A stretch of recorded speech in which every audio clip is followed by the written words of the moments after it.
அன்பானவர்களே, நாம் சிறியவர்களாக இருந்தப்போ அம்மா அப்பா கண்டித்தா ரொம்ப கஷ்டமாக இருந்திருக்கும்.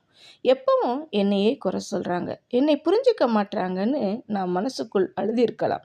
ஆனால் ஒரு நாள் வாழ்க்கை நமக்கு உண்மையை கற்றுக் கொடுக்கும்.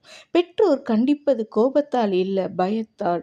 என் பிள்ளை தவறான பாதைக்கு போகக்கூடாது என்ற பயம். நண்பர்கள் நம்மோட சந்தோஷத்திற்காக கைத்தட்டுவாங்க, ஆனால் பெற்றோர் நம்முடைய பாதுகாப்பிற்காக நம்மை கண்டிப்பாங்க. நாம் தாமதமாக வந்தால் கோபம் வருது, அவர்கள் கட்டுப்பாடு காரணமில்லை, அது கவலை காரணம். நாம் எடுத்த தவறான முடிவை உலகம் கஷ்டமாக கற்றுக் கொடுக்கும் முன்னாடி அவர்கள் கண்டிப்பால் கற்றுக் கொடுப்பாங்க. ஒரு நாள் நம்ம வாழ்க்கையில் உயர்ந்த இடத்தில் நிற்கும்போது அந்த கண்டிப்பு நினைவுக்கு வரும். அப்போதுதான் நமக்கு புரியும், அது நம்மை உடைக்க இல்லை, உருவாக்குவதற்கு. அன்பு எல்லா நேரமும் மென்மையாக இருக்காது, சில நேரம் அது கடினமாக இருக்கும்.